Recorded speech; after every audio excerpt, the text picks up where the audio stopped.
Good evening. I'm Laura Welcher. I'm the director of the Rosetta project at the Long Now Foundation.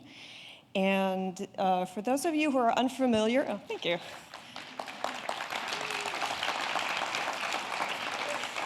For those of you who are unfamiliar with the Rosetta project, the project is the Long Now Foundation's first exploration into very long-term information archiving. And the work we're doing is to build a collection of the world's nearly 7,000 languages, many of which are rapidly going extinct. So we're trying to document them and archive information about them as quickly as we can. And there's a digital side to the Rosetta project, and we have lots of text documents and audio recordings and video recordings, and we make those all publicly available through the generosity of Brewster Kahle at the Internet Archive, where we have special collections there. And we also have, there's another side to the Rosetta project, which is a very long-term analog backup of the collection. And that is the Rosetta disk. And you can see a little bit of the Rosetta disk on this slide here. And the Rosetta disk is actually a physical object. And it has between 13,000 and 14,000 pages on it that are pages of documentation on human language, on over 1,500 human languages, actually. And they're microscopically formed into the solid nickel itself.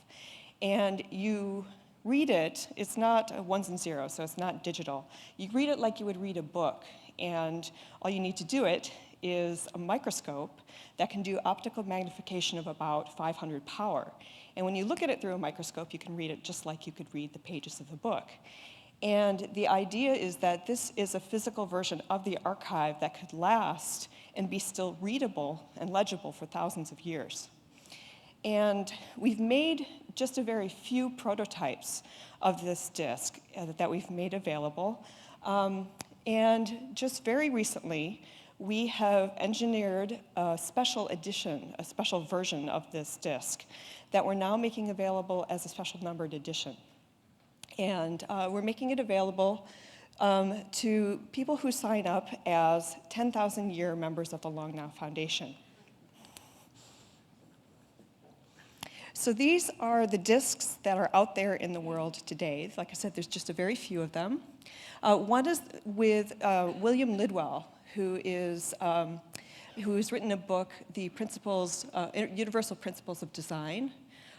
There's another that is on public display at the University of Colorado Boulder in the Special Collections Library, and that was through a gift of the Lazy 8 Foundation, one of the first foundations that supported our work. One is in Germany with the Oliver Wilke Stiftung für Sprachen. One we presented to Dr. Wayne Clough when he gave his talk, Smithsonian Forever, as part of this series in 2009. And that is destined for the National Anthropological Archives. It is currently on display at the Museum Castle. So if you go to visit the castle, you could ask to see the Rosetta disk there. And one is with Brewster Kahle of the Internet Archive. And he was the person who first suggested this technology to us and one of our earliest supporters. And there's also some disk material and one copy of the Rosetta disk that's out there in space. So very, very recently, we had the opportunity to test some of the materials of the disk to see how they would last. We've learned that if there's ever an opportunity to send anything into space, say yes. So we've tested some of the materials, and they've come back, and you can read about that on our blog. But the disk that's out there in space is on a European Space Agency mission. It was launched around 2004, and the disk is on the craft itself. And the mission is to send a craft in orbit with a comet. And there's going to be a part of the craft that's actually going to land on the comet and relay information back to the Earth. It's the first time we've ever attempted to do this. And there's a Rosetta disk on board that orbiter, so it's going to be out there and orbiting with that comet for we don't know how long. But it's out there, and if you want to read up on it, you can go to the European Space Agency website and track it, and then you can think, there's a Rosetta disk out there. So once again, this is this new specially engineered version of the disk is available for a 10,000-year membership in the Long Now Foundation. And that's really a lifetime membership. And that's for... So we wish our members a very, very happy, healthy, long life. That membership is for a one-time donation of $10,000 to support the organization. And to honor your commitment to our organization. We're going to use that to build long-term financial support and sustainability for the foundation, for our outreach and our programs like this one tonight, and also for the Rosetta project. So thank you.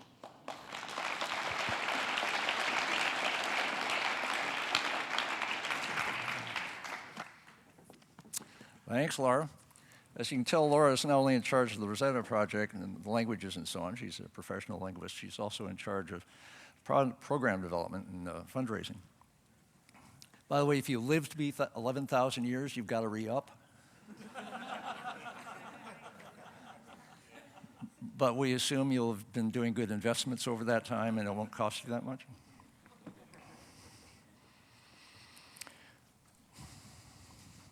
We're coming up on the 100th one of these seminars about long-term thinking. And so it's appropriate to have somebody who's been with us from the start. Formally, the Long Now Foundation started in 1996 in the Presidio. The Internet Archive formally started in 1996 in the Presidio. By the time we got to the year 2000 and our first prototype of the clock was finished just in time to bong twice for the 2,000 years on the night of 2000 AD, we were in Brewster Kahle's Internet Archive building in the Presidio. And so we've been pretty much marching in step ever since. It's no accident that the way you access the Rosetta disk to connect with languages. We thought this language thing, this Rosetta disk thing, was going to be kind of a short-term project that we would spin off like we've spun off other things. But language is, in fact, long-term thinking. It's how humans basically manage cognitive stuff over centuries and millennia. The languages express that. And losing a language is losing that kind of duration, that kind of world.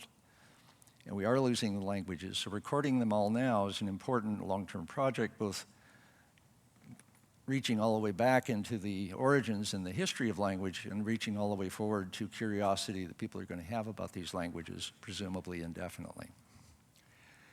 So if you want to see the Rosetta Archive real online in real time, you go to the Internet Archive where it is. And then there's a backup down at Stanford. Brewster Kahle is also part of one of our first conferences called Time and Bits. The problem is that time and bits don't like each other. Digital stuff tends to be inaccessible after just a couple of years. And one of the things that everybody said back then is, well, for sure, everything that's on the internet is going to go away. And dead links, and it's gone. Brewster pointed out at that time that the life of something on the internet is just a few months, typically. And that was understood to be an insolvable problem. We were wrong about that. And Brewster Kahle will say not only why that's the case, but why lots of other things are the case. Brewster.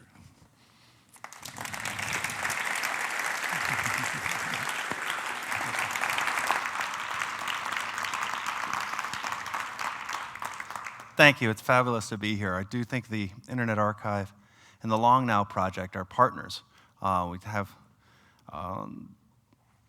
in parallel missions and sort of grand pieces of sort of aspirations towards doing things or being a part of things that can see the whole, whether it's all time, all distance, all knowledge.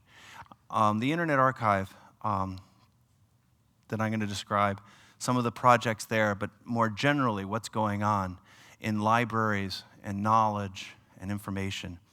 We're really striving to build the Library of Alexandria version 2. The Library of Alexandria version 1, 300 BC, strove to have all the books of all the peoples of the world. But you had to go to Alexandria to be able to read them. We have an opportunity that doesn't come up very often to try to one-up the Greeks. Can we make it so that everyone, anywhere, that's curious enough to want to have access, can have access to the world's knowledge? And that's what I'm going to try to describe, that the idea of universal access to all knowledge is within our grasp. That not only is this doable, but as a whole, we're starting to get there, and it's a worthwhile project. And technologically, financially, and probably most importantly, legally, we can get there.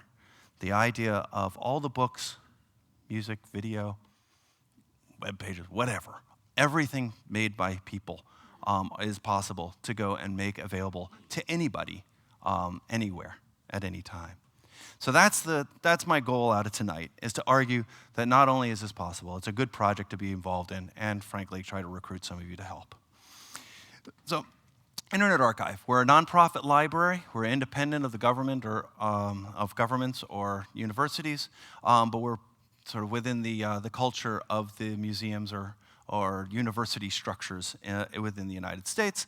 This is our headquarter building over in San Francisco, and we have satellites in lots of other places. We see ourselves embedded in the library world, and I like looking at things that people have carved in stone. Things that people have carved in stone, they want you to know last a long time, or it's sort of important to them. So over the Boston Public Library, this is an institution that was built at the height of the robber baron era in the United States, and actually funded by those guys, and they carved free to all.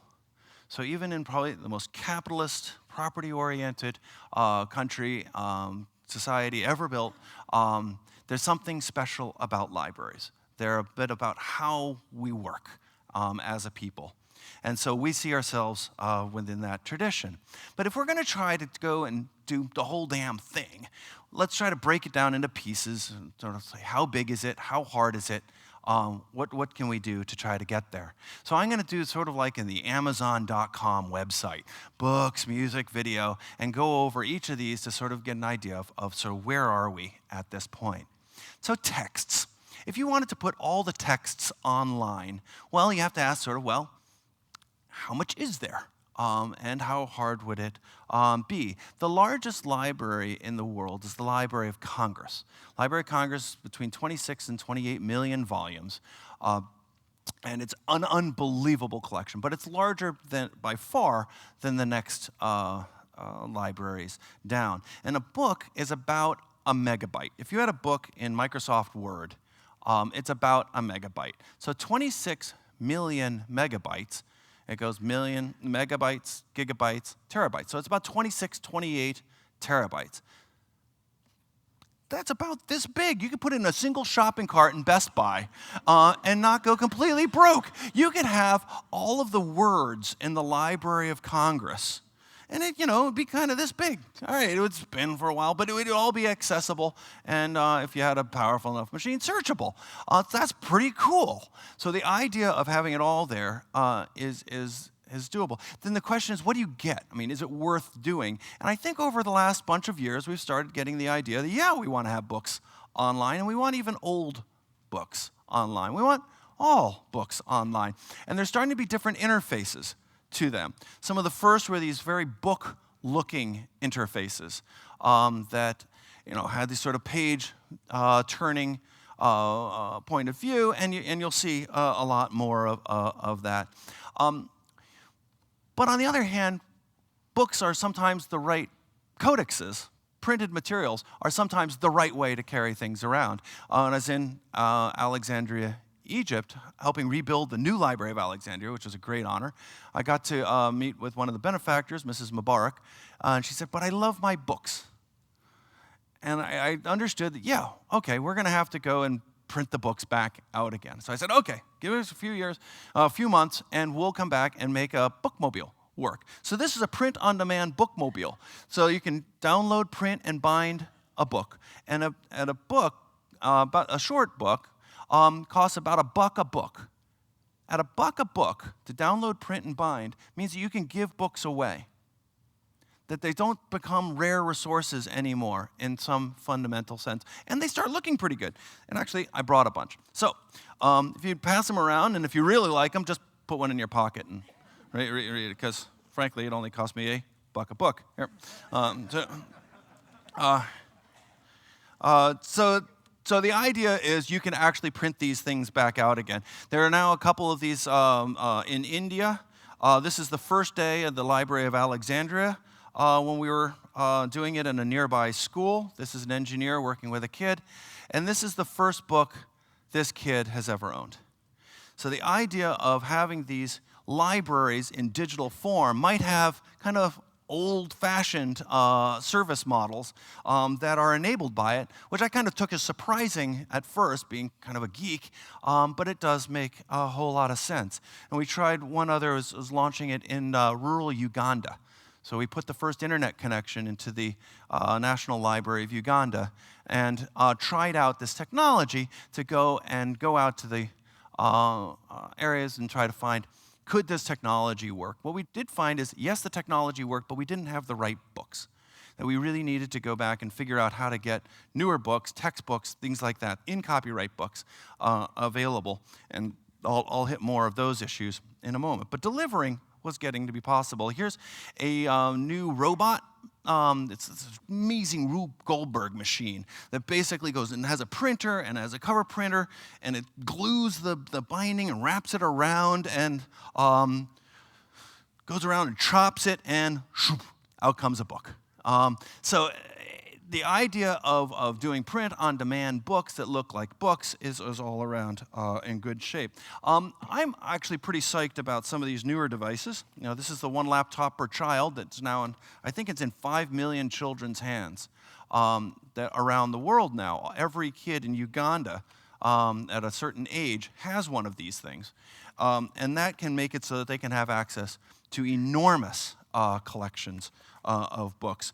And of course, we've started to see more of tablets, and we've made all of the books we've scanned, swooshable and searchable in these particular domains. And gosh, these things never stop. So one thing I've found is, if you're going to build a digital library, you better be pretty active, going and reformatting things over and over and over again.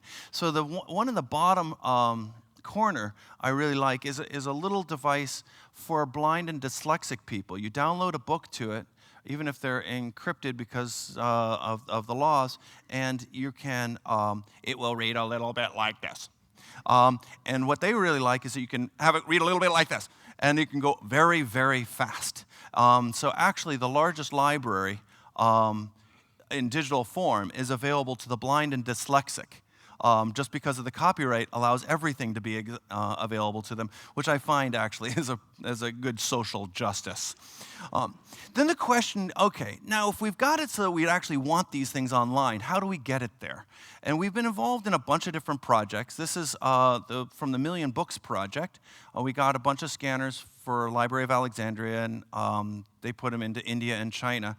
This guy doesn't look too thrilled about it. It does take a certain level of zen to scan books.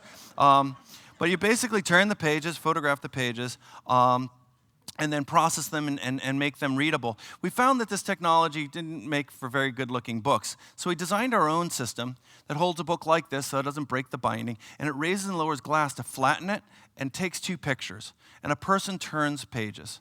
And a person can basically digitize between 1 and 2 books an hour.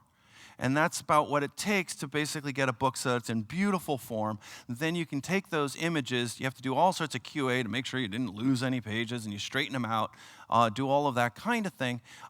Read the pages so that you can search it and use it in new and different ways. And then make it into PDFs and Kindle books and Nook books and blind and disabled, dyslexic books and and all of that process can be done at this sort of speed. We now have 29 scanning centers in 6 countries, and we're scanning over 1,000 books a day. So the idea of being able to do this at scale is possible. It costs us about 10 cents a page, or about $30 a book, so a 300-page book, to digitize a book. If you take all told, it's probably $40 in terms of all of the handling and the whole shebang. So the idea of digitizing things en masse is quite doable. Another project that we've started up is to digitize all of the publications ever done in Balinese. So the first whole language that may be complete, the whole language, everything ever published in it, might be Balinese, which I also find kind of cool. And it's a large part because they just said, you want to scan all of our stuff? Absolutely, let's do it. Well, how can we help? And so these guys are scanning away. There are a couple libraries, and what they publish on are palm leaves. Because in an area that is a jungle, paper doesn't work very well. So it's palm leaves that are scratched into. And the way that they're read is they're sung. And they're sung by priests. And this language is spoken by 2 or 3 million Balinese, but it is going away because the Indonesians are basically putting in Indonesian instead of Balinese. So we hope that this is a mechanism of keeping the diversity of languages going, just as Stuart and Laura were referring to. And the materials are just fantastic. So now we've got all these scanning centers all over the world starting to chug along and doing about 1,000 books a day. We could do quite a bit more, and it's just funding limited. And we're starting to get over the hurdles of sort of why would you want to do this?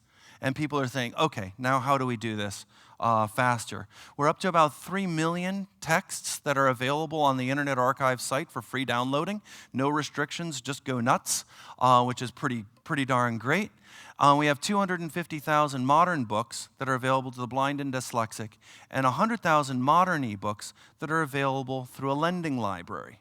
It starts to get a little tricky. The Google Book Project was running along with some great libraries, and they ran headlong into a lawsuit that, and these libraries tried to do a kind of interesting game to go and build a subscription-based system as a way of settling the lawsuit, and the Justice Department said that was a bridge too far. That's a monopoly. Let's not go there. And that whole project is sort of stalled. So there's another approach, which is to really act like a library and lend things. So I'll say a little bit more about that. But I'd say we have about 8 million books to go. If what we're trying to build is a Boston Public Library or a Yale or a Princeton, that's about a 10 million volume project. About 10 million volumes. I'd say we're about 2 million volumes into it, even though there are 3 million texts. About 2 million. So I'd say we have about 8 million to go. And if we were to sort of just write the check, what does that cost? It's about $160 million at this point, if we knew all of it was coming through to be able to do the R&D. So that's a big number, but it's not an unbelievable number. The libraries in the United States are about a $12 billion a year industry. About $3 or $4 billion goes to publishers' products. So the idea of a one-time cost of $160 million to be able to get basically the whole darn thing online in terms of books is within our grasp. Then there's a question, how do you deal with some of the copyright issues? We built a site called openlibrary.org. And the idea is to have one web page for every book ever published. And if it's available from someplace to buy or to borrow or to download, that you can have links to it. We use this site to build this lending library. So we're working with libraries around the world to make it so they contribute in copyright books that are digitized and made part of a pool. And then if you're in one of these libraries, you can have access to the whole pool. And we now have 1,000 libraries participating, putting books that are in copyright into this pool, and then we lend it one person at a time. It's sort of clunky, sort of wrapping ourselves in the old-style library. Why make that limitation? Well, because there's a tradition around it, and the other guys are still in court. So the idea is to try to find a way through this thicket. And so what does lending look like? If you walk into any of the Boston Public Library libraries, and you go to the borrow pages, or if you go into any of the, well, I'll get to that in a minute, but anyway, libraries around here as well, you can click on, hey, there's this HTML5 for web designers, and we bought this book. And we bought this book from a publisher such that we could lend it. And so you can say, oh, I want to borrow this book, but it says, oh, it's checked out. darn. And then you can add it to your list and remind yourself to go and get it some other time. If you go back out and say, oh, well, I really wanted this Mayflower Descendants book that was contributed by the Boston Public Library. It was published in 1994, and they digitized their copy, kept their copy to the side, and they're lending it digitally. So they're one person at a time from the Boston Public Library through the Open Library site. You can say, oh, gosh, I want to see it in these different formats. Do I want to download it onto my Kindle or my Nook, or do I want to read it in a browser? I want to read it in a browser. And it says that it's coming from the Boston Public Library. So we're really happy that basically libraries are sort of walking arm in arm and saying, these digital things may not be as different from the physical world as we used to think. Let's go and at least not lose what we had in the physical world as we move forward. And then let's try to make gains beyond that. So then we can check these things out, and it's all free. How libraries shine is they send email to the head of books at the archive. They contribute at least one modern book. They commit all of their public domain books to be freely available, and they send the IP addresses, and blammo, we turn it on. And I'd like to announce tonight, that's actually kind of fun, that based on the good work of Stacey Aldrich, who's the state librarian in California, she said, why don't we just turn on not only everybody in every public library in California, but everybody that's in California. I'm the librarian of California. Why don't we just make California a big library? And we said, well, that's a great idea. So, so this afternoon, we made it so that if you're a resident if your IP addresses or you're coming from California, you'll be able to get any of the 100,000 books by going to the Open Library for free. So that's kind of cool today.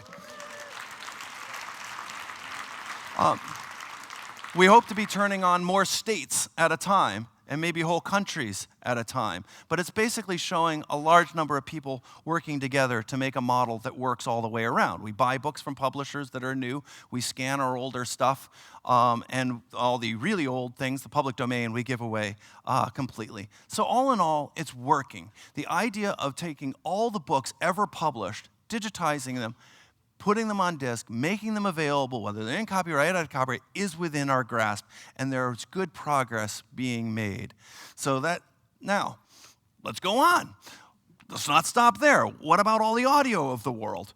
Well, as best I can tell, out of all of the discs in the world, so the 78s, long-playing records, or CDs, there are about 2 to 3 million that have been published sort of through the 20th century. Which is when those things, they're still being made, but they're kind of on their way out. But that era is sort of 2 to 3 million. That's doable, except it's a very heavily litigated area. So we've tried to find things that people would be happy about sharing, and we found that there's lots of nooks and crannies that isn't putting Britney Spears or Lady Gaga up on the line that people want to have access to, and everybody's all around happy. So what we did is we said, well, I don't know, we're a library. We have cultural materials on our shelves. Why don't we take anybody that has materials that's okay to share and offer them unlimited storage, unlimited bandwidth, forever for free? And so, and we started doing this, and the rock and rollers took us up on it. So the Grateful Dead started a tradition of allowing people to record their concerts and trade tapes. Nobody could make any money on it. You couldn't even charge postage for the in terms of when you're trading Grateful Dead tapes. But nobody made any money, but it allowed the culture to spread. These archivists are fanatics. And so we said, okay, this taper community moved online, and we're trading it via FTP. About 10 years ago. But they could never keep things up on their servers very, very long because their system administrators would go and yell at them, and they'd have to take it back off again. So there was an intern that worked at the archive, and he said, it's still going on. Are you really up for this unlimited storage? It's like, yeah. So he said, okay. So we wrote the taper email list a letter. We want unlimited storage. And they wrote back, we don't believe you. But if you could do it, it would be our dream. always a good sign if somebody says it'll be their dream. So he said, try us. And we thought it was different from tape trading, so we asked for some level of permission from the bands. You know, this isn't signed in triplicate. Just have somebody say it's okay. And so we started getting 3 bands a day signing up.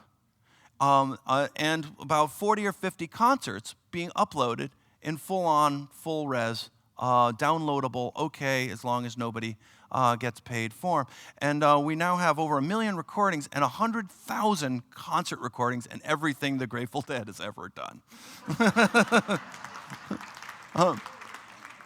So all in all, we're finding ways to make the whole thing work. In terms of digitizing discs, there are 2 to 3 million of them. It costs us about $10 to $20, depending on how complicated the disc is, to be able to digitize it. So all in all, again, that's maybe $20 or $30 million to go through the discs. And then there's other collections, the mp3.coms and the like, that are easier to pick up. That it's possible to get these things online. Exactly how to do the distribution on the commercial materials, we haven't quite figured out. We now have over 1 million audio items and 100 collections spanning from news to lectures to different kinds of audio and 78s and all sorts of different kinds of things. So the idea of not only books, but audio being doable is within our grasp as well. Moving images. Well, can we do all moving images? Well, how many are there? Well, most people think of moving images as theatrically produced movies. And Rick Pralinger's estimation is there are about 150,000 to 200,000 of them, and about half of them are Indian. But that's sort of a doable scope. Most of these things are still under copyright. A lot of them are not being actively promoted anymore, but we found about 1,000 so far that are not under copyright, so we made those available. But the thing that we found out of the moving images experience is the other stuff. It's the 1 or 2 million 20th century moving images that were done for some form of public release, but not meant for theaters. The educational films, advertisements, government films, those sorts of things. And working with Rick Pralinger, who's doing the Lost Landscapes series, who's been collecting these things, he said, you know, people are really going to want those. It's like, those films? Really? I mean, those were the types of films about physics or about, you know, do you want to be a typesetter or those sorts, you know, why not to hitchhike, whatever those sorts of, those things that in junior high school when you had a substitute teacher, they wheeled in the projector, those. So we have those. And people download these things by the millions, and I'm not quite sure why. I think they make new films out of them. Yes, they make sort of video wallpaper. Yes, sort of kitsch. Yes, but this sort of material is actually much more popular than I ever thought. And it is now a lot of it on the Internet Archive. And it's very inexpensive. We figured out mechanisms to go and bring this on board. Then we started to go and let other people upload stuff. Well, there's whole genres I'd never idea would ever exist, like Lego movies. If you take still cameras and take pictures, you can... Anyway, and you put a soundtrack on it, presto movie. It's a whole genre, and they found us because we were doing free hosting. And large part, YouTube has come about since we started this, and has done most of the video archiving. Actually, thank God. But at least the longer form and more scholarly things are still going to the Internet Archive. We're starting to work with 8mm and 16mm, a lot of home movies, and trying to bring personal materials online. And so that type of thing is quite doable. And this is our first scanner towards doing that. So the idea is to try to find a mechanism of taking all the moving images, whether it's on videotape or film or on hard drives, and make them available. And we're finding that the cost is doable, and if you stay away from some of the hot button commercial items, the idea of having these things out there is becoming much more common and okay. Then there's television. So in in 1976, there was a law that was passed that said the Library of Congress is supposed to archive American television. And then they published a report in 1996 saying, we didn't. And I remember talking to Stuart Brand about this around the year 1999, 2000. He just said, why don't you just hit the record button? And that's, it's sort of a Stuart Brand thing to say. And so we did. And so we started in the year 2000 recording 20 channels of television, 24 hours a day, DVD quality. Russian, Chinese, Japanese, Iraqi, Al Jazeera, BBC, CNN, ABC, NBC, Fox. Just and just recording it. It was kind of a headache at the time. It was like a very big TiVo box. It wasn't very accessible.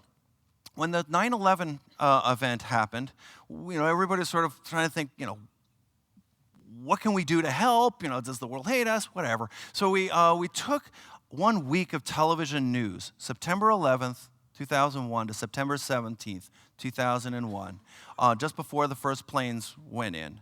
And we got those back online. This is in 2001. And on October 11th, 2001, we put it all up on the net and basically said, here's what the world saw, and here's what their reaction was. There are folks on American TV saying that Palestinians were dancing in the streets. Were they? Let's look at Palestinian television. At this point, I think we really understand that television comes with a point of view. And if you're going to think critically, you need to be able to compare and contrast and quote. These are, what we learned in high school. But really impossible to do in television. It just kind of flows past, except if you're Jon Stewart. Or, anyway, I want everybody to be a Jon Stewart research department so that you can basically go back and see what people said and, contrast and compare and be able to go and use and critically think about such an important medium. And so we've done a little bit towards that with the 9/11 collection, and we're looking to do more, hopefully, for this next election that is coming up. But if you go into the Internet Archive, there's this really fun interface for zipping around and looking at, admittedly, very grim material, but in a new and different way to be able to look at material from around the world and be able to hopefully make some sense of it. So the idea of archiving all moving images we've found to be within our grasp. That the idea of taking videotapes cost effectively to be able to go and digitize these, make these available, even all of television for a small group like us. We're now up to around 100 channels of television that we're recording 24 hours a day, is doable and within our grasp. Then the question is, how much access can we do in such a way that we don't disturb the apple cart too much and try to make it so that everybody's happy as we're moving into an era when we can use moving images as a medium of record.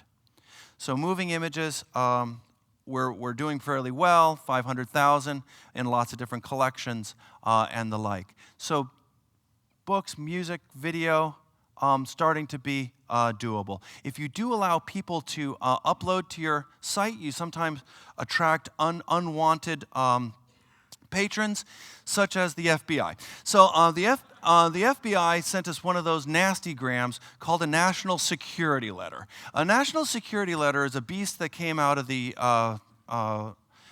Patriot Act, where they're allowed to demand information from all sorts of people, and you can never tell anybody anything about it. It's really completely bizarre. So they came and they wanted to hand this to us, so we sent them to our lawyers, the Electronic Frontier Foundation. And they received this thing, and the EFF came over and said, well, you're going to have to just comply and never tell anybody about it, or you can push back. And I said, how do you push back? And said, well, it's not easy. You have to sue the United States government. Because there really is no provision to go and appeal. You just have to sue them. So we sued the United States government. And we basically wanted to make a cookbook for the other people that might be getting these and can't talk to anybody about them. I couldn't talk to my board, couldn't talk to anybody, I couldn't talk to my wife and kids about this. But the ACLU and EFF engaged in a six-month secret court case to basically take this thing out. And it turned out that they really didn't need to know the information that much as it stood, which is, but anyway, they basically wanted to cave immediately, and we wouldn't let them off the hook. We basically said, not only do we want this thrown out, is we want to be able to tell everybody about it, and we want to publish all of the documents and make it so that, except for what the patron that you were after is, we wanted to go and make a cookbook for other people to follow, and we won.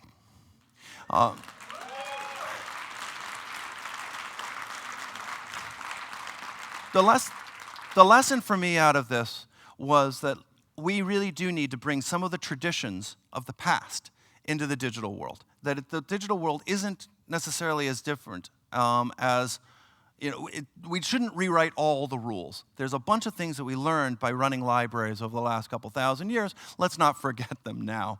Okay, so on the closer to the last one, software titles. There are about 50,000 software titles. We're collecting a lot of them, but we need help to go and get them online and get them bundled into emulators so that people can still use them. What we're probably best known for is collecting the World Wide Web. So I helped try to get this publishing stuff to go on the internet so that we could build this library. The web was starting to come around, and so we started collecting the World Wide Web. One copy of every page from every website every 2 months. We'd basically send out these robots to click on every link and record what it is they saw onto hard drives, and then after 2 months, start again. So just click, click, click, click, click, click, click. And it's starting to get big. It wasn't that bad when we started. I remember going and visiting the Alta Vista search engine. And it was a real light bulb go on time when you could look at the web. And it was about the size of 2 Coke machines. And that was the size of the web at the time, about 30 million pages. Was part of the Alta Vista search engine in, I think, January of 1996. And so I said, okay, we can do that. So we started collecting the web. This is what Yahoo looked like in 1996. Very clean, kind of like Google today. I love the Dreamers. This is the sock puppet, pets.com guys. Do you guys remember the warm cookies and milk? They would deliver warm cookies. Anyway, it was completely great. Really bad idea, but it was fabulous. We got a lot of warm cookies. MIT's website was really dorky. This is what the Long Now looked like in 1998. And so we basically put this together, and then we started making it available as a resource called the Wayback Machine. To make it freely available again. And the way we've sort of survived in that whole realm is we're pretty responsive to people wanting us to take things off.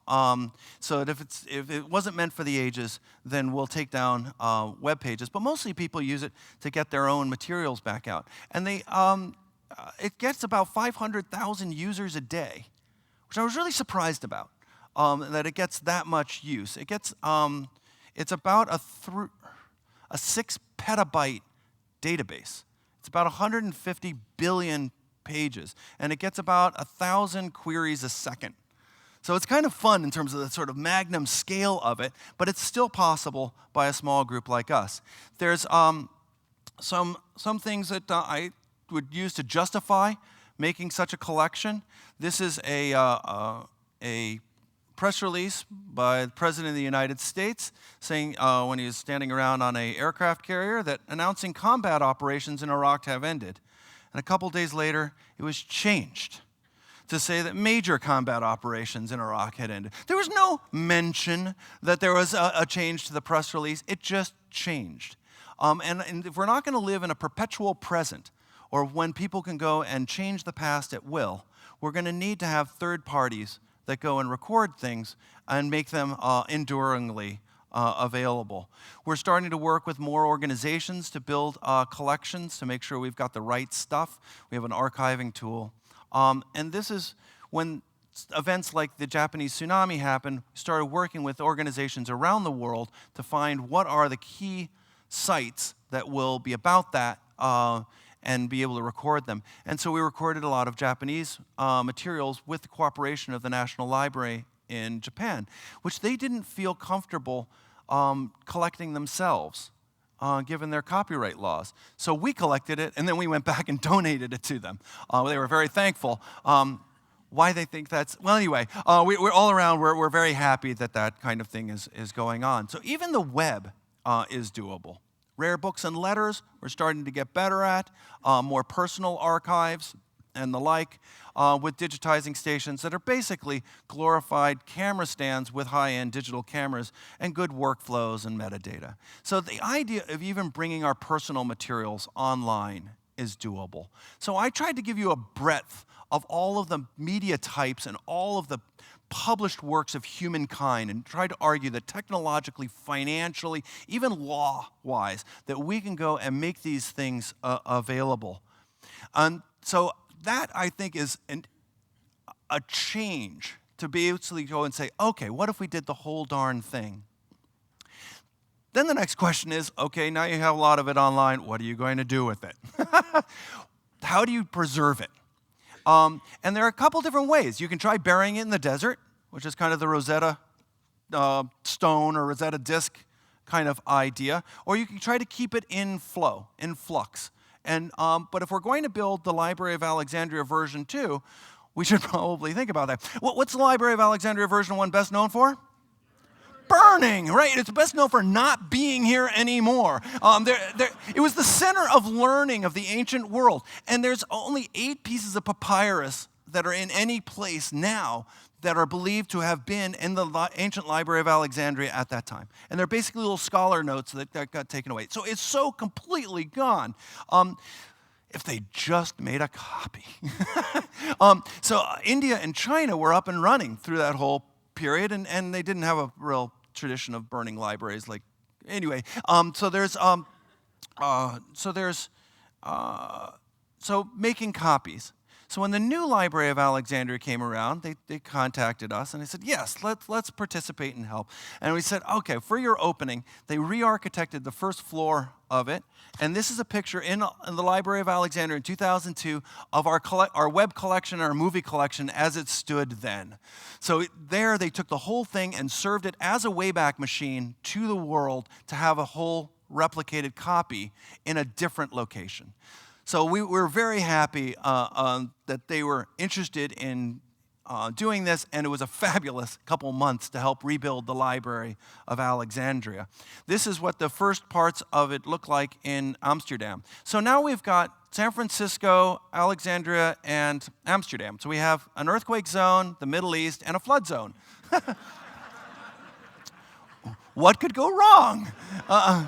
If we had 5 or 6 regional areas that were really working to go and archive their own regions and then do large-scale swap agreements between each other so that as Iron Curtains go up and down or disasters or governments go and burn libraries, whatever, that those, we'd be there to basically help rebuild. If we had 5 or 6 copies of this, I think I could sleep. But we're only sort of ours plus a couple of starts. So we're not really quite there yet. But I think that's probably the best opportunity for lasting through centuries that I know of. This is what a couple years ago when we were about 2 petabytes, 2,000 terabytes, goes mega, giga, tera, peta. So this is 2 petabytes. And this is what the Wayback Machine looks like. So if you want to know how big is the web, okay, you have to ask me. Oh, glad you asked. The web is 20 feet by 8 feet by 8 feet. And it sits outside. If you use the Wayback Machine, you're using that computer. That is a computer that's a shipping container that's full of computers that are full of computers that are full of disk drives, and it operates as an enormous database machine. And we think that's, I don't know, pretty cool. And so Sun helped us buy this thing, and it's now on the Oracle campus, and that's pretty neat. Our next generation, we were able to make them pretty again and make a sort of blinking machine and put it in our new building. And so this is what the Internet Archive collections now look like. And what's kind of neat is every light, whenever a light blinks, it's either somebody uploading or downloading something from the Internet Archive. So it's got this sort of lively sort of look to it to make kind of a library that's kind of fun to be around. So the idea of preserving this is doable. You have to, every 5 years, move to the next generation, keep copies in other places, and love them. The idea is to need it.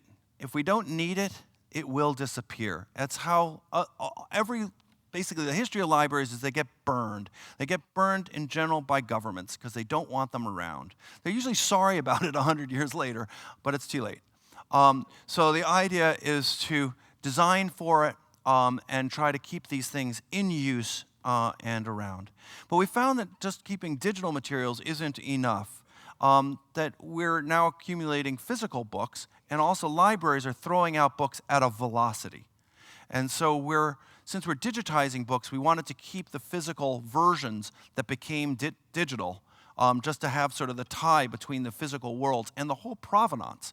So we've seen things now from books to microfilm, to CD-ROMs, and then to hard drives, and then to hard drives, and then to hard drives. And we basically keep all of those different versions. And we're just launched this last year a physical archive in Richmond, California, that's basically modified shipping containers that are temperature and humidity controlled to be able to do high density book, music, video, microfilm, and computer storage, so that we basically keep all of the different versions of these things. And over time, this collection, which is about 30, 40-foot shipping containers, will hold about 1 million books.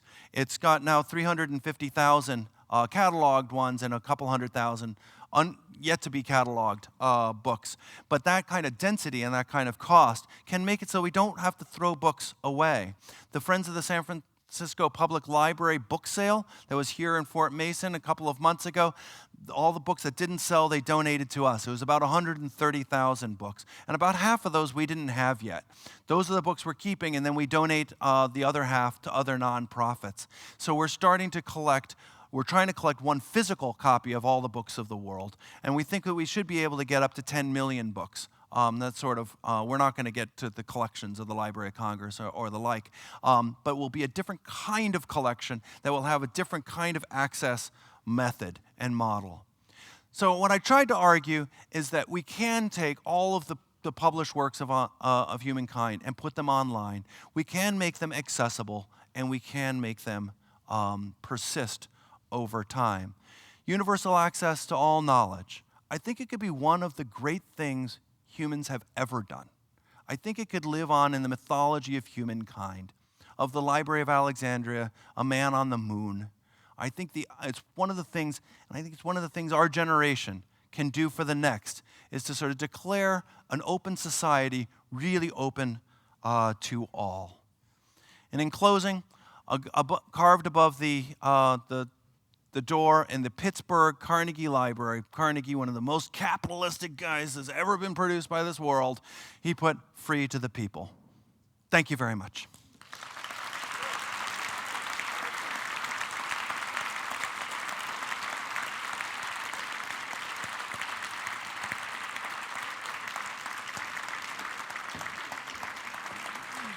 Let's go sit.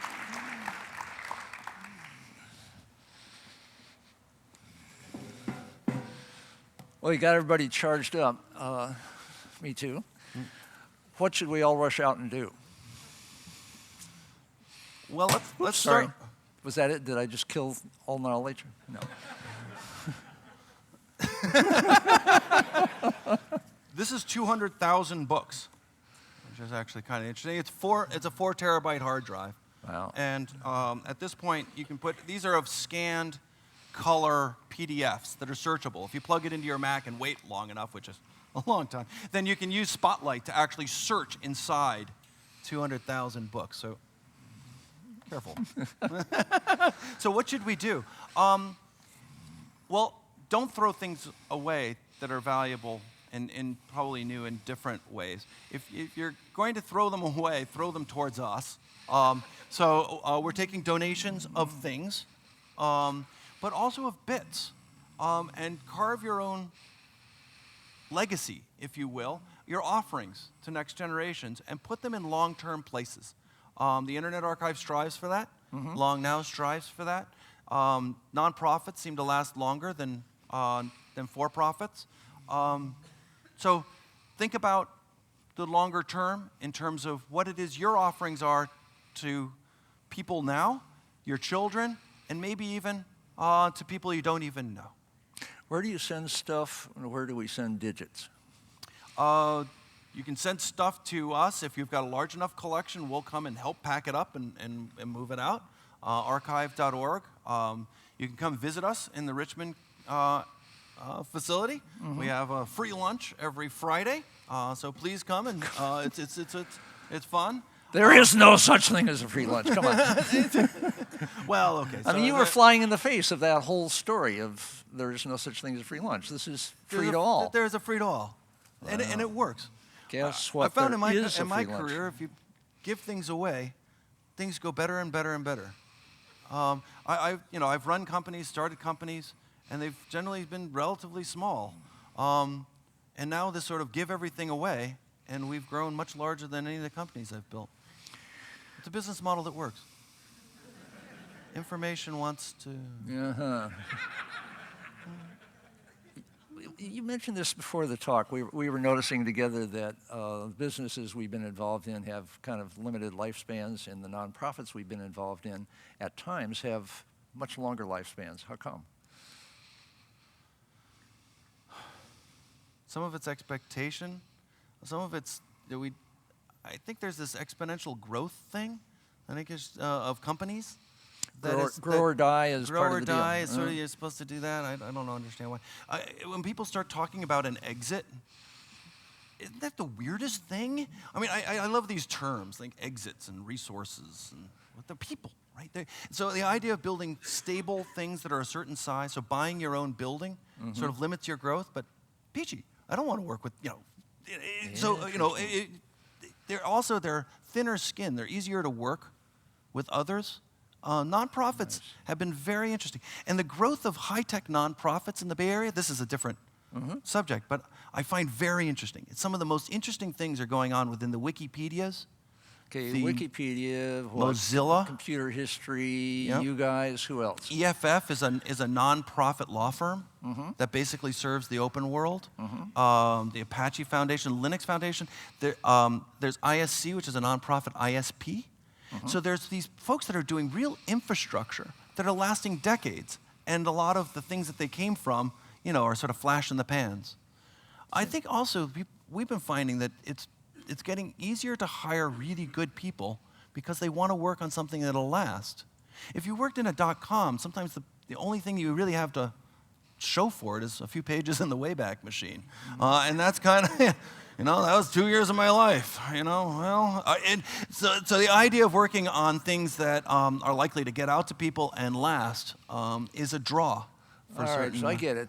Nonprofit is the aftermarket for the for-profit because it happens in your case. You made some money doing some things with Waze and Alexa and stuff like that, and some of that money is playing into the Internet Archive. I presume some of these people who want to go work for the .orgs formerly worked at the .coms and are squared away enough that they're not going to try to get rich at the Internet Archive or the Long Now Foundation, right? To some extent. If people are fortunate enough to get rich, that's terrific. But mostly not. Mostly there are people that are just working along and trying to make it go. I think the nonprofits are more like how organizations used to be 100 years ago. Before everything's a joint stock company, they're called trusts. We had some troubles with them, and the antitrust. Anyway, I think we kind of went wrong by building these corporations because they're very easy to merge, so that we've sort of commodified groups of people. Nonprofits are unbuyable, and I think that's one of the things that makes them enduring. So I think they're a lot like anyway. Did somebody write something? You are on something profound here, I think.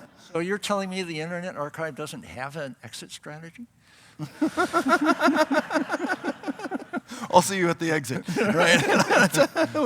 So it's just endless entrance. That's pretty neat. Yeah. Okay, no exit because there's no exit, it's all entrance. A couple questions from Tristan and Chris, both asking basically, how do you check for duplicates and multiple versions of original material? Duplicates.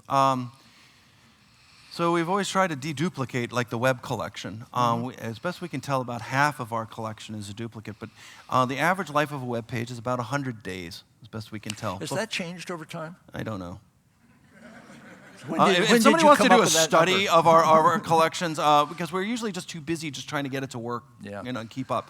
When did you come up with that number? It was a number of years ago. 99? Okay, so 2000? this is a research opportunity for somebody to adjust the number. It might be longer, might be shorter. Right. So I don't know. What would be your guess? More and more of the pages are computer generated. And so those may not be contentfully different, but from a computer perspective, so it'll be shorter. More and more of the web is sort of this effervescent computer generated stuff. So I would say if we were to do the same count in the same way, we're probably getting shorter and shorter. Well, that suggests another whole kind of way back research could be done of the sort of the nature of pages, how that's changing over time. Yes. And what do you notice so far on that? Things are becoming more active. I think we need to archive active services. So people have built websites, but they want to do something next. It used to be that you could just write up your paper or your book, and you put on the shelf, and the librarian's job was to sort of take care of it, right? You can go and work on something else. Done now, right? But that doesn't really work on the web. All right, if you don't keep it up, it'll die. It'll fall over, and people get they'll email you, and they still have they get pissed. So you can't leave things. So how can you go and hand off a working service to a library? That, I think, is the next thing that we really need in terms of the web, is archiving living, working services. There's archive with an X, which is an important pre-publication server that's part of the physics world and the math world, by this unbelievably great guy, Paul Ginsberg, and he's been trying to put it into the Cornell Library so that they'll take over. And it's not a good fit. But they're trying. They're really giving it a good shot. The financial models don't work. Some of just the general things. So existing libraries and active running digital resources don't quite fit yet. So we need either a new generation of libraries or show the way or make that work. How much of that can be done by robots? I mean, could you have a basically extinct website that has a bunch of links on it? The links are mostly dead now. Can a robot keep those links somewhat alive? Oh, sure, they can keep the links alive, but how do you keep the question answering part, the search engines, the databases, how do you keep it getting updated? Right, so it doesn't become stale. So this isn't something that's, you want something that continues on being what it was now. I mean, a lot of the websites we use have active parts to themselves, and that might be able to be continued on. Right now, the Internet Archive is taking snapshots of things, how they looked, but not how they act. Yeah. And that's not an easy thing. Do you have any cases yet of that working, of No. an otherwise about to die website being able to stay alive? So. Well, just the links, like GeoCities, which was a very major thing in the 1990s. That was going down, so we worked very hard and with a bunch of very active volunteers, basically tried to grab it. MP3.com, which was not very good music, but there's a lot of it though, and a lot of people's creativity. So we worked very hard to collect that. When Yahoo Video is going down, Google Video, and we're trying like heck to try to keep up with a critical mass of YouTube. So, but most of this is trying to just keep up with the collections. But it's getting big. Question from Ken Prokuski. Have you given any thought to capturing the world's genetic information? There is GenBank out there. Yes. But suppose I spit want on to the- upload yeah. my this. We haven't really been doing much in that domain. fair There's a lot of folks that are doing scientific data sets and trying to archive those. And they have real problems, and they're really difficult to figure out how to reuse. How do you go and make things such that somebody can use it again? And it's challenging. So we haven't... We've got some things. We've got map collections. We've got images of the Earth that people put on us. But there are other folks that are really doing much better jobs of a lot of the scientific data sets. We're mostly doing cultural materials. And until we do that well, I think we should just stick to our knitting. So Laura asks, are you digitizing physical objects, speaking of cultural things? Physical objects. There's a project that I find pretty neat. The California Academy of Science Sciences wants to digitize all of their ants. And they're doing a great job. They've got this, Brian Fisher, who's in the audience, built this machine that takes a tile of pictures from lots of different angles to build up a model of ants, because they actually have drawers and drawers and drawers of these things. And across all of the scientific organization, the natural history museums, there are tons of these things. And so there's work to do on that. We've done some experiments on that, but we haven't really come along very far. It's mostly in the grant making, but what's helped on there is people going and saying, let's do it all. If you say, let's do it all, you get around all of the problems of, well, my ant's more important than your ant. It's like, no, we'll just do all of them. And that just sort of sets the bar and also keeps the bickering down. And you just have to get the technology to work. That's interesting. This is to Kevin Kelly's point that all is different than most, or Yes. even many. Yeah. Do you collect art? Asked Muldoon. So we Sounds like collect you a do. lot of Britney Spears photos.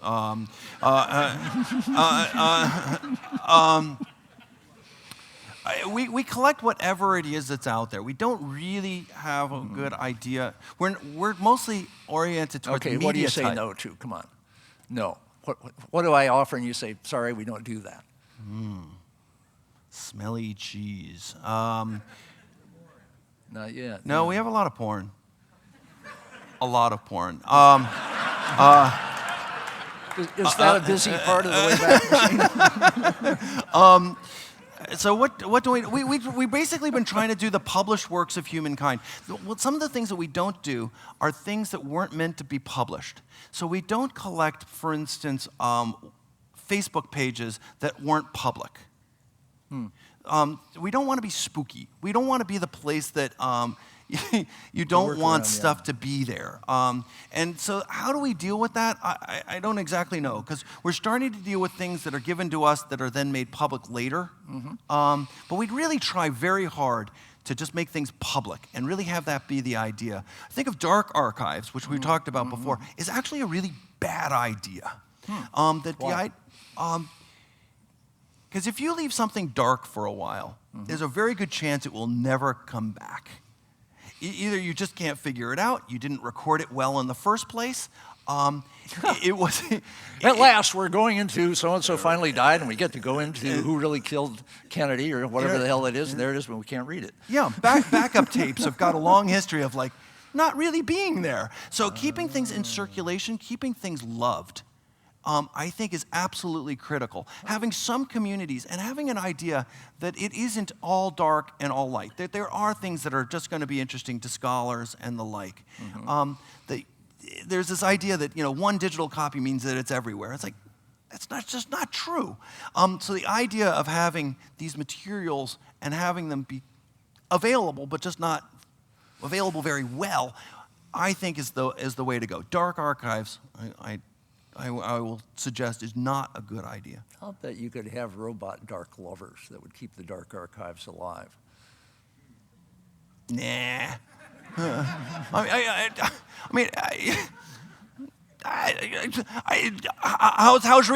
How's reading your old email from 20 years ago? Oh my God! Not very good, Yeah, right? well, Or just try reading floppies.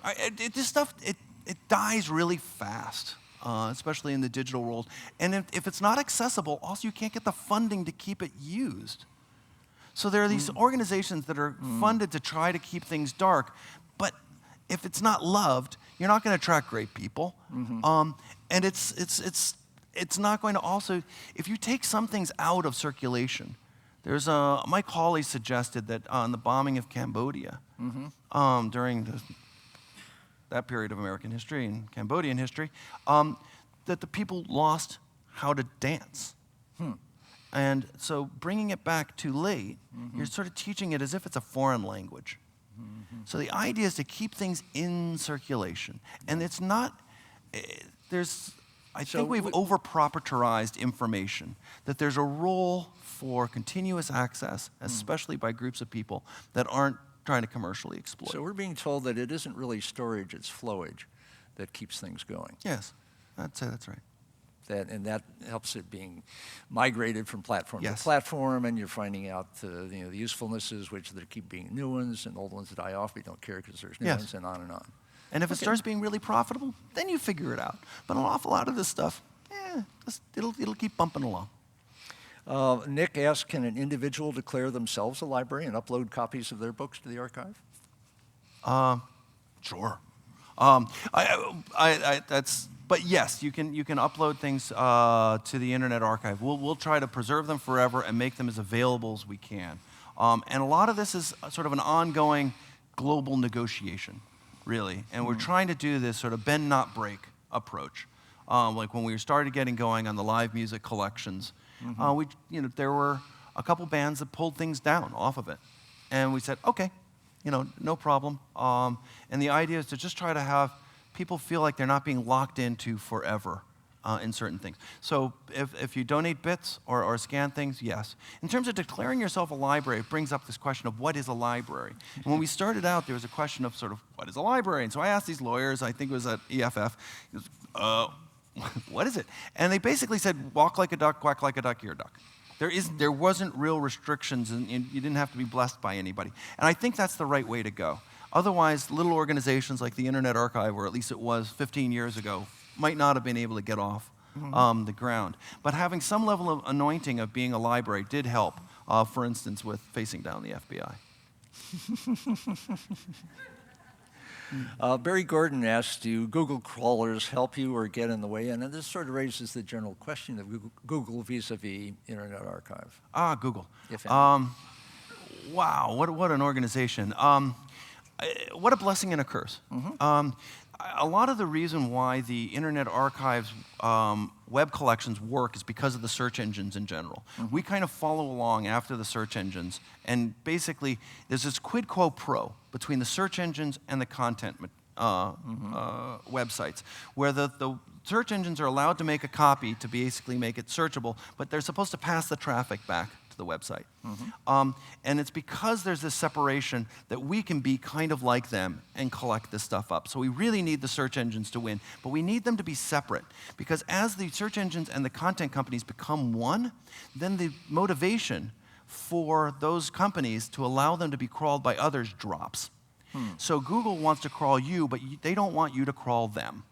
They make it difficult for us to crawl YouTube. And they don't want people to crawl their books. So even the public domain ones. So they put up CAPTCHAs. So that you have to be a human, prove you're a human to be able to get public domain books. This doesn't make any sense. And it's, I tend to stay away from the evil thing. There's some politicians that have used those words a lot. I don't know.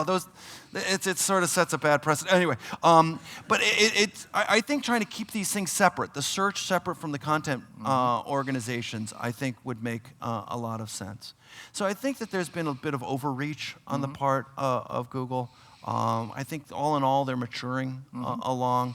But I hope that it's one of the great things about Silicon Valley is it's a beehive. There's lots of organizations. You have to figure out how to work with each other. It's not just one mammoth organization.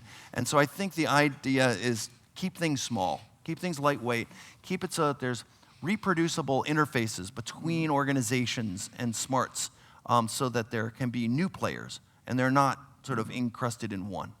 This raises the question of right-sizing for Internet Archive itself, which is, you mentioned the negotiation that is sort of constant of, what things get to stay on, and negotiating probably with Google about this, that, and the other thing with the FBI at a certain time. A limitation of the Internet Archive must be the amount of human time you guys can put on negotiation, basically. Yes. And is that changing, or is it a constant, or the rest of our life, or? We're sort of. I hope we won't grow terribly large. We have no lawyers on staff. It's good. We want to keep it that way. You just wheel in EFF. Yeah, EFF. All right, in public. There's actually. So anyway, please donate to EFF. They really do help a lot of organizations. So what's the right size of the Internet Archive? I like the size of sort of 40 people within a kind of a high-tech environment.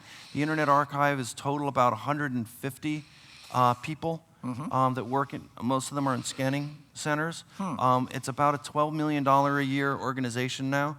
Most of the money comes from libraries paying us to collect the World Wide Web or digitize books for them. Some money comes from foundations. A bunch comes from just donations from our users, patrons, that keep us alive. So it's that sort of scale, and we're trying not to grow. So Patrick asked a question, do you see copyright and/or intellectual property, which is endlessly fraught, as near as I can tell, ever going away, ever being unfraught? I'm Stallman-esque in the, Richard Stallman, in not using the words intellectual property together. I think it gives too much. The idea of ideas as real estate is sort of, I don't know. So I use copyright. Here, here. Copyright, patent, and trademark. Copyright sort of protects an old business model in terms of how things worked, in terms of keeping people productive in separate organizations. I think things need to change around a bit, but less than the way we thought. There were these sort of waves of going and rewriting copyright law. In 1976, the copyright law was rewritten with a response somewhat to the Xerox machine.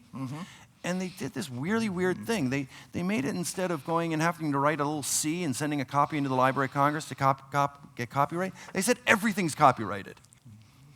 Why? I don't know. I think it was just easy to just write the law that way. And blammo! It was, well, it's that all that you like instead of just some. What a terrible idea! And all sorts of things became copyrighted. They didn't need to be copyrighted. But it's because we have this sort of corporate influence on the government that it's going to be almost impossible to get that really bad idea undone.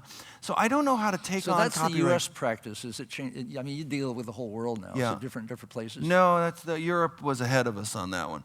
Egypt, China, what are they doing? They're all getting slammed into the United States system by these trade agreements promulgated by the United States. And we're pushing things on them that would never get through Congress. So I think this copyright thing is just a mess. But it is I'd say we're seeing two regimes. We're seeing absolute control, and we're seeing the YouTubes and Internet archives and the general, and they're sort of splitting, and it's sort of splitting kind of like our politics in such a way that it's very difficult to have real discussions back and forth. When I think actually these worlds could work actually well together. Publishing and libraries have always worked in parallel. It's the $3 billion to $4 billion that I mentioned before that libraries spend on publishers' products is about 10 or 15% of the book publishing industry. Wow. That's non-trivial. Yeah. And it keeps a whole level of guarantees for publishers to go and get books out there. But we're having a very difficult time as a digital library buying books from publishers. This doesn't make any sense. Yeah. We've sort of gotten just kind of wrapped in sort of into much more of a warring position, in general. Meaning the Internet Archive gets hold of Penguin and wants to buy a copy of my book. Penguin raises fusses with you? Yes. They generally, we're going around and we're having bills fall out. I have $1 million in my back pocket, really, to go and buy electronic books such that we will buy it and then we'll lend it one person at a time. All right. One person at a time. And they can charge more than the cover price. Whatever, let capitalism figure it out. We just want to have a set of books. Wow. And the Khalifa, which is a consortium of California public libraries, said, Brewster, if you can go and make that work, we'll put millions and millions and millions of dollars into things that way. It's the way the libraries want to work. But many of the publishers are saying no. The fringe ones are saying yes. And so we're getting that going. We've got hundreds, not thousands. Mike, how many? 400 or 500 different titles that we've now bought in such a way that we bought it like we bought the old style book. We own it, and we can lend out one copy at a time. But it's not working terribly well yet. We think that model works pretty well, so if you have a popular book, you get paid more. That's a good thing. And there's somebody that's going to take long-term care of it. But it's not, there's still business model problems. The advertising model builds things like radio, television, magazines, newspapers. We've seen that movie before. It's kind of crappy. So the idea of royalty-based systems, which is how the print world grew up, brought us books, which I think actually are pretty nifty, all in all, and also movies. So that's sort of more pay per something. But how do we get libraries and publishing working better together? we're still in the flux of it. I'm a little frustrated. It's 2011. Shouldn't we be past this by now? But we're not.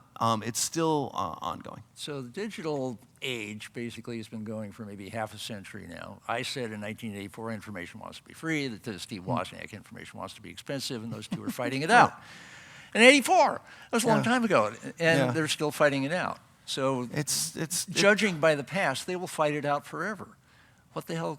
Well, given 2 data points, then you draw a line. Well, I don't know. I think we can figure this thing out. I think we're going to get. I'm an optimist on this one. I think that we're going to be able to have that Library of Alexandria that we've been looking for. That there's a mechanism. There's enough money out there. There's the political will to live in an open society. That yes, there's enough money. We have to figure out how to distribute it better. We probably have too many lawyers on staff, not enough business people, and people trying to make things actually work. But I think we've got it. I think we can make this go. I think the key thing to try to avoid is centralized points of control. I know the tipping point will be when there's more engineers than there are lawyers. Kevin Kelly asks, what mechanism have you engineered to make sure the Internet Archive outlasts you? Do you have long-term funding? Do you have a successor? How old are you? 51. There you go. We've got sort of an endowment model. But no, it hasn't been sort of the real obsession in terms of succession things. It's just trying to get it to work. Would like to see lots of different Internet archives and Internet Archive-like things. Are you generating those, or well, we're expecting trying them to show those up, in or different places.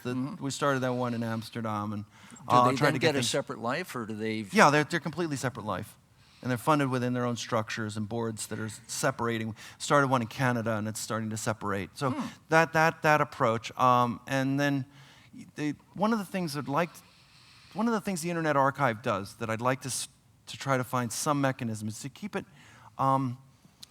pushing the edge, trying new and different things. And we've seen a lot of older organizations, they often become more conservative.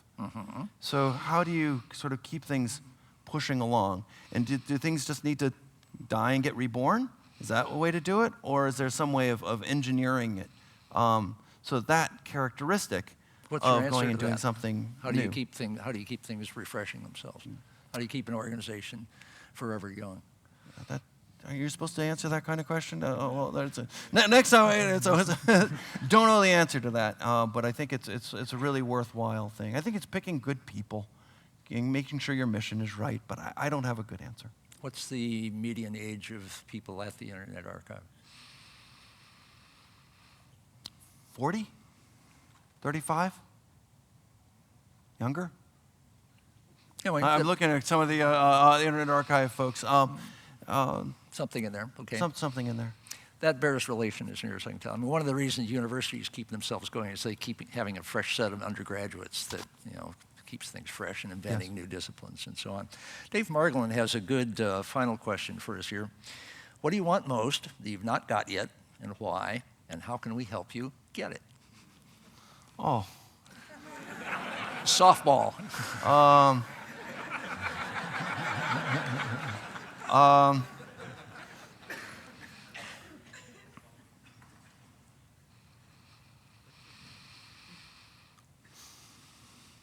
I think the big step for us is to figure out how to be used more.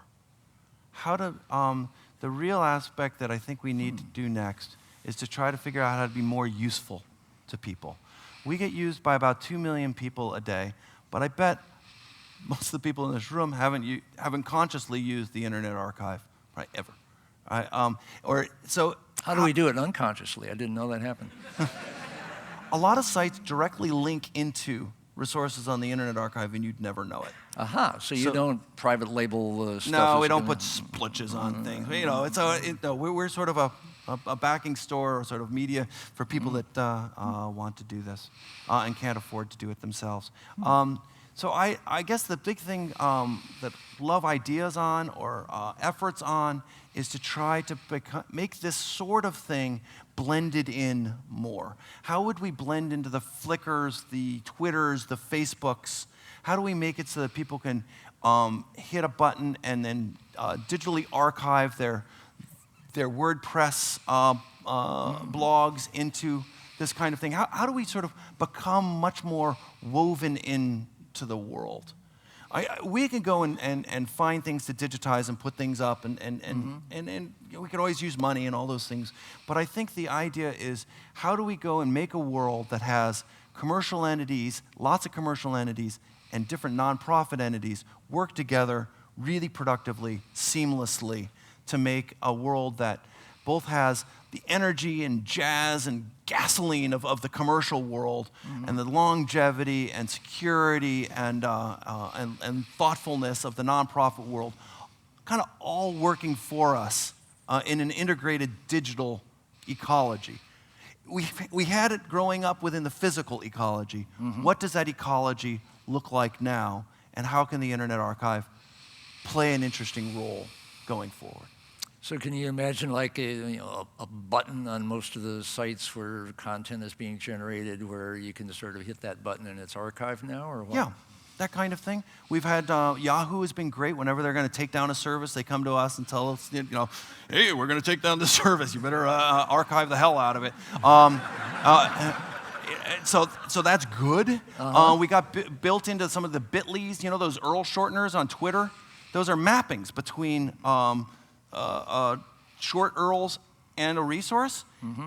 But if that company goes away, all of those break, so they donate those to us, such that when they go out of business, which they always do, then we bring them back to life. And so we've done that now for a few URL shorteners. So that's building together. But I think we can do things much more integrated, just so that libraries, publishing is sort of in the same role. Or how are we keeping our own personal digital archives? How does that work? And it's not working terribly well now. So how do we build things such that the Internet Archive or our brethren start to work with those things that make it so that our digital lives that are now splattered all over these different services yet have a long-term life that aren't going to sort of betray us when we're trying to run Rosetta. Well, that's the question. Like now you're talking dark archive again. People are worried about, with Facebook and everything else, how much privacy they've already lost. They expect to lose more, and that you want to have all of the really personal stuff. How are you going to protect it? I don't know. You don't know. Don't know yet. But if there's an answer on those sorts of fronts, I think we'd have a more robust digital environment that frankly has a lot of the protections that we had 50 years ago. And we'd be able to live out and grow and exploit having lots of people being interconnected, computers to help us there, and not lose things. 50 years ago, 50 years from now, the long now, we always do that. What's your sense of not what will happen 50 years from now, that's especially in this domain probably a little hard. idle, but what sort of formal responsibilities do we have now to the people who, like us, but totally unlike us, 50 years from now, might want? I mean, you're sort of talking universal access for everybody for free for all time, and that covers it. Does that cover it? It might. I'm just checking. The new entrants in this world are the computers. And they're the ones that I think are really going to be the major readers of our books, if not already.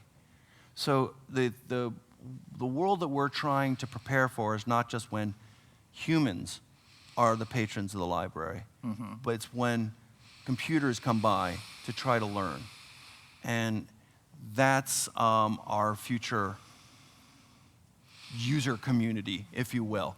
And those AIs will sometimes be kind of independent and sometimes be just search engines that provide new and different types of resources for people. But preparing our materials to be used in fairly different ways is how we're trying to keep ourselves relevant going forward. Already, life without the search engines is pretty hard to imagine, right? Or even life without Wikipedia. Or if you take Citibank and you had the choice as a shareholder to kill all the people or kill the computers, Which would you do, right? So I think the shift has happened, and I'm not suggesting it. No, I think the next generation that really gets to use these things are our computers, and I find that very exciting. Well, let's pursue this just a jot further. Next fall, Tim O'Reilly is going to be doing one of these things, and the title that he plans to use is The Emerging Global Brain, Okay. which isn't just robots getting access to everything, but everything in a sense by virtue of it being everything and digital and increasingly aware and language capable and all this kind of stuff. It starts to have seriously aggregate brain-like capabilities. Mm-hmm. Is what we're talking about here feeding into that? And Oh, yeah. how so? That's where I started. So I started at the MIT Artificial Intelligence Lab. I was born in a test tube in AI lab, studying under Danny Hillis and Marvin Minsky. And we seemed absolutely data starved. I mean, so we were going to build a thinking machine, right? And it didn't know anything. And and so I said, all right, well, if we're going to bring up our new overlords, let's at least have it read good books.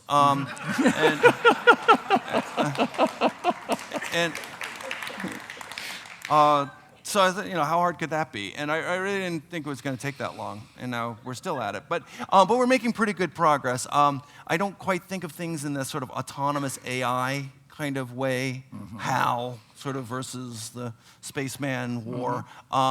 Maybe that'll happen, but I don't know. I think of just much more symbiotically these days. So I think but the idea of having these materials be used in fun, and I think we're seeing it already. I think that there's just the wondrous things and wacko things that we're seeing out there on the internet are because of a lot of this compute power and the internet interconnectivity. We just need to make it a deeper resource. So I've got 2 kids, and they're not going to the library in the same way I did. They're using whatever's online. That's what they're learning from, and it's pretty shallow. I mean, you can learn all you want about, some old connector technology, but if you want to go and learn about some real, it's in libraries and it's not in digital form. So I think we're bringing up kids without the depth. And the 20th century, Mike Lesk, father of digital libraries, said he worries about the 20th century. He thinks the 19th century will be online and before. He thinks the 21st century will be online, but the 20th century may not be. And the 20th century was kind of a screwed up century that I think we want to make sure we learn the lessons from that one and have the next generation do so. Or we're going to get the generation we deserve. So this is interesting. So you're basically saying that in a way the 21st century will be self-archiving and already is. Yes. But archiving the 20th century is going to take prodigious effort. It's going to take some bold maneuvers. And I think we've got some of the paths through it. We get some money going back and forth, keep the publishers alive. We need the publishers and authors to still get paid. You probably get paid off, get a check every so often for the books. We want to continue that going forward. But we've got to get all of it online right now.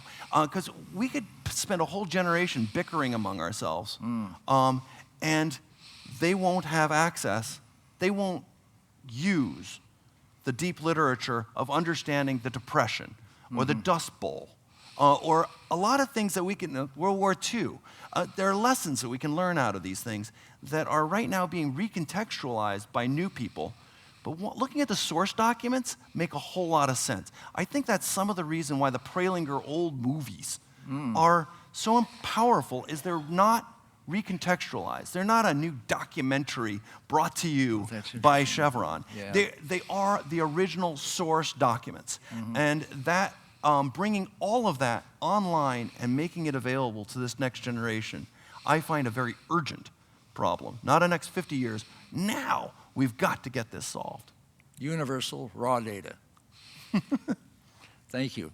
Thank you.